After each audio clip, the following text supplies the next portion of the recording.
Hello दोस्तों, पिछले episode में हमने ब्रेकआउट ट्रेडिंग के बारे में विस्तार से चर्चा की है।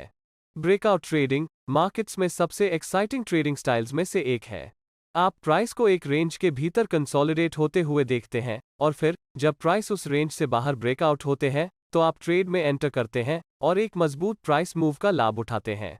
और अक्सर जब प्राइस रेंज में फंस जाती है तो ये कुछ मोमेंटम के साथ उस कंसोलिडेशन रेंज से बाहर निकल जाती है, जिससे ट्रेडर्स को अच्छी प्रॉफिट पोटेंशियल मिलती है। लेकिन ब्रेकआउट्स का एक ईवल ट्विन है जो सभी ब्रेकआउट ट्रेडर्स के लिए एक कर्स है, और ये फॉल्स ब्रेकआउट्स के अलावा कोई नहीं है। यदि आपने कभी ब्रेकआउट्स का ट्रेडिंग किया है तो आप इस सिचुएशन को पहचानेंगे जब आपको लगता है कि आपने बड़ी प्राइस मूव पकड़ ली है, लेकिन इसके बजाय मार्केट आपके खिलाफ हो जाता है और आपको अपने ट्रेड से बाहर कर देता है। तो हम ब्रेकआउट और फॉल्स ब्रेकआउट के बीच अंतर कैसे बता सकते हैं? ऐसे कई टूल्स हैं जिनका ट्रेडर्स यूज करते हैं, लेकिन पहली बात जो मुझे आपको बतानी है वो ये है कि आप फॉल्स ब्रेकआउट से पूरी तरह से बच नहीं सकते हैं।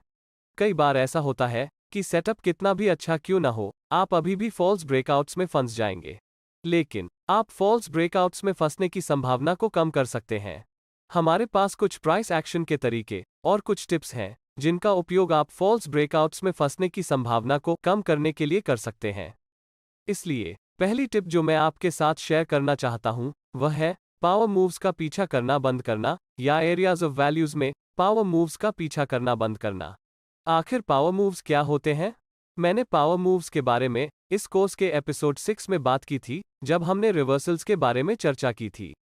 यदि आप बड़ी कैंडलस्टिक्स के साथ एक मजबूत प्राइस मोमेंटम देखते हैं तो यह एक पावर मूव है। यदि प्राइस एक ऐसे लेवल से ऊपर जाती है जिसमें कोई पुलबैक नहीं होता है और फिर ये सपोर्ट या रेजिस्टेंस जैसे किसी एरिया या प्राइस लेवल को तोड़कर ऊपर जाता है, तो मेरा सजेशन इस प्रकार के ब्रेकआउट्स का पीछा नहीं करना है, क्योंकि अक्सर मार्केट इन सिचुएशंस के तहत रिवर्स हो जाएगा। मुझे इतना यकीन क्यों है? मैं आपको एक सरल एक्सप्लेनेशन देता हूं कि ऐसा आमतौर पर क्यों होता है। जब आप एक ऐसे बाजार का पीछा करते हैं जहां यह एक स्ट्रॉन्ग प्राइस मूव या पावर मूव बना रहा है, तो इन हायर प्राइसेस को सस्टेन करने के लिए कोई फ्लोर या सपोर्ट नहीं है।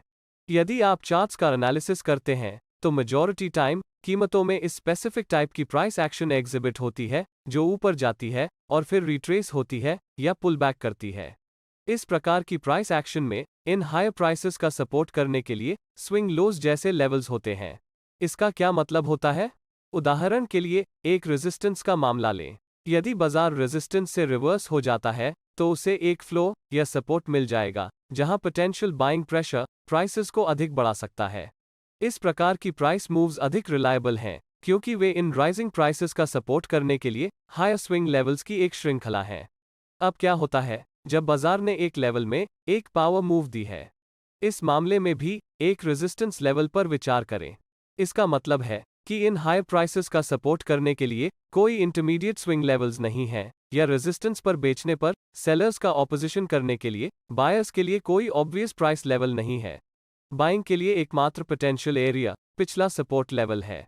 तो ऐसे बहुत सारे सेलर्स होंगे जो बेचने के लिए रेजिस्टेंस पर वेट कर रहे होंगे, और ऐसे बायर्स भी होंगे जो ब्रेकआउट खरीदना चाहते हैं, जो अपने स्टॉप लॉस को रेजिस्टेंस लेवल से नीचे रखेंगे। अब रेजिस्टेंस लेवल के नीचे सेल ऑर्डर्स का एक क्लस्टर होंगे जो बायर्स और सेलर्स दोनों द्वारा रखा गया है। यदि प्राइस रेजिस्टेंस से लोअर रिवर्स होने में सफल हो जाती है तो ये सभी सेल ऑर्डर्स ट्रिगर हो जाएंगे जो सेलिंग प्रेशर को और बढ़ाएंगे और बाजार और भी नीचे गिर जाएगा। और इस बात की अच्छी संभावना है कि यदि रिवर्सल आता है तो ये बहुत तेजी से प्राइसेस को नीचे की ओर नियरेस्ट सपोर्ट लेवल या फ्लो एरिया तक ले जा सकता है जहां बायर्स संभावित रूप से आ सकते हैं।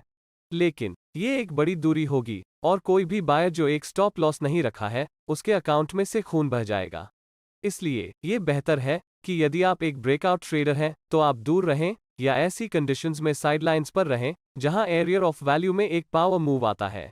अब हम कुछ प्राइस एक्शन टिप्स देखेंगे जिन्हें आप आसानी से फेक आउट से सावधान रहने के लिए बाजार में अप्लाई कर सकते हैं। हालांकि समस्या ये है कि आप कैंडल्स के कंप्लीशन होने की प्रतीक्षा कर रहे हैं, और कभी कभी ये कुछ ट्रेड्स मिस आउट होने का एक कारण हो सकता है। तो यह एक ट्रेडर के रूप में आपके डिसीजन मेकिंग पर निर्भर करता है जब रियल मार्केट कंडीशंस में इसका उपयोग किया जाता है। कैंडलस्टिक्स और वॉल्यूम डेटा में क्लूज हैं जो इस बारे में जानकारी देते हैं कि यह रियल ब्रेकआउट है या नहीं। ये सभी कंसिडर करने योग्य हैं और इंडिकेटर्स जैसे अन्य टूल्स के साथ संयोजन में उपयोग किए जा सकते हैं। एक ब्रेकआउट होता है क्योंकि प्राइस कुछ समय के लिए रेजिस्टेंस लेवल से नीचे या सपोर्ट लेवल से ऊपर होता है। रेजिस्टेंस या सपोर्ट ऐसा लेवल्स बन जाता है जिसका उपयोग कई ट्रेडर्स एंट्री पॉइंट्स या स्टॉप लॉस लेवल्स सेट करने के लिए करते हैं। जब प्राइस सपोर्ट या रेजिस्टेंस लेवल्स के माध्यम से टूटता है तो ब्रेकआउट की प्रतीक्षा कर रहे ट्रेडर्स इसमें कूद पड़ेंगे, और जो लोग प्राइस को ब्रेकआउट नहीं करना चाहते थे वे बड़े नुकसान से बचने के लिए अपनी पोजीशन से बाहर निकल जाएंगे। इस हड़बड़ाहट से अक्सर वॉल्यूम्स में इंक्रीज होगी, जिससे पता चलता है कि बहुत सारे ट्रेडर्स ब्रेकआउट लेवल्स में इंटरेस्ट रखते थे। एवरेज से अधिक वॉल्यूम्स ये कंफर्मेशन करने में मदद करता है कि यह रियल ब्रेकआउट है।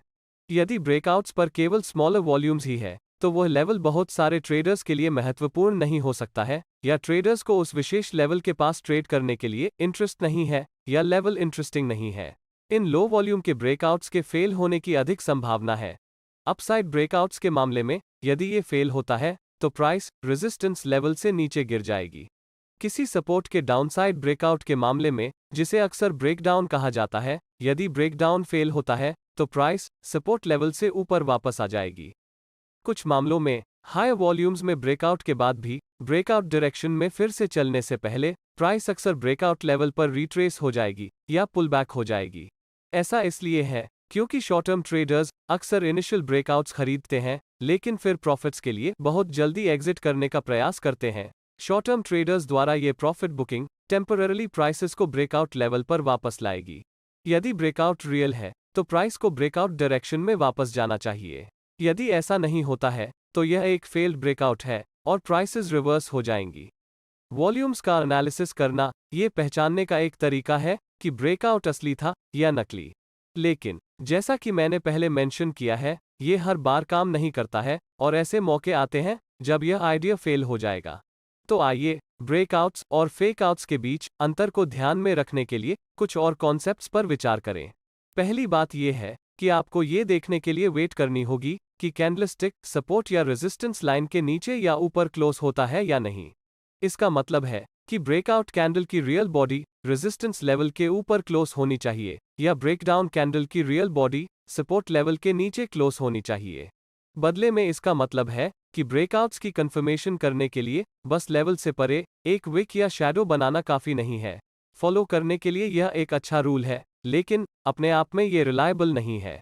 दूसरा पॉइंट यह है कि आपको सपोर्ट या रेजिस्टेंस लेवल से परे कैंडल के क्लोज होने का इंतजार करना होगा और फिर आपको प्राइस के ब्रेकआउट लेवल पर वापस आने या पुलबैक होने का इंतजार करना होगा और फिर ब्रेकआउट की डायरेक्शन में प्राइस आगे बढ़ना होगा, और ये कैंडलस्टिक ब्रेकआउट कैंडल से परे क्लोज होनी चाहिए।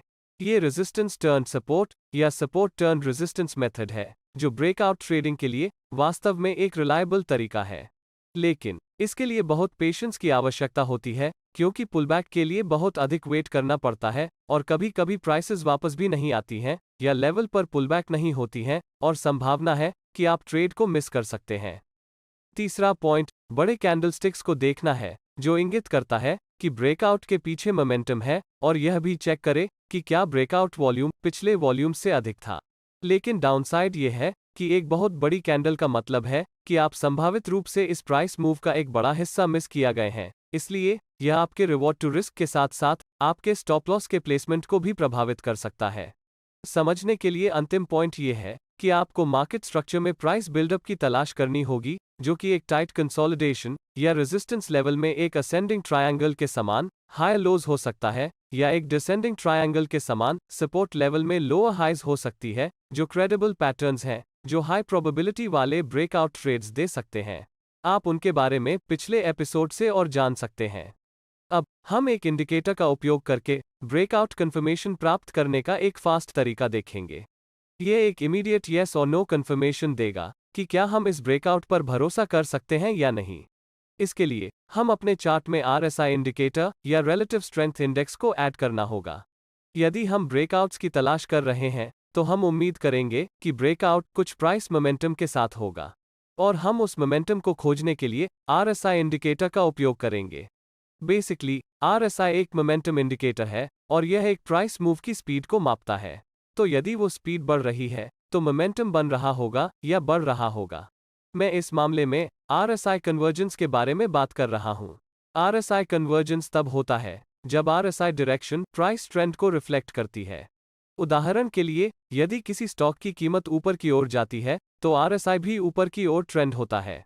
RSI कन्वर्जेंस से मेरा यही मतलब है। इसलिए यदि प्राइस एक एरियर ऑफ वैल्यू के माध्यम से ऊपर जा रहा है तो हम चाहते हैं कि RSI इंडिकेटर हायर हाइज दिखा रहा हो, जिससे बढ़ती मोमेंटम का संकेत मिलता है। विचार यह है कि अगर बाजार की मोमेंटम बढ़ रही है तो RSI भी बढ़ना चाहिए।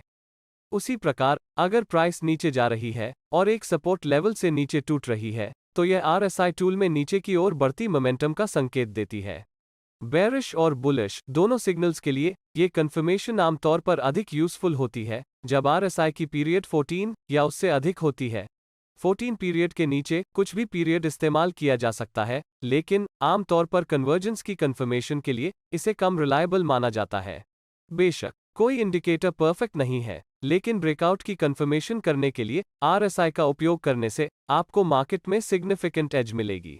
ये पोटेंशियल ब्रेकआउट के एविडेंस की कंफर्मेशन करता है, न कि फॉल्स ब्रेकआउट की।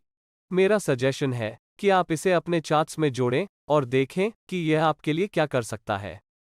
अब इस वीडियो की सबसे खास बात, आपको इन तकनीकों का बैकटेस्ट करना होगा जिनकी मैंने आपके साथ चर्चा की है, ताकि ये समझ सकें कि प्रत्येक सिस्टम कितनी रिलायबल है और फिर अपनी पसंद की सिस्टम का उपयोग करें। क्योंकि प्रैक्टिस आपको परफेक्ट बनाता है और बैकटेस्टिंग आपके खाते को बचा सकता है।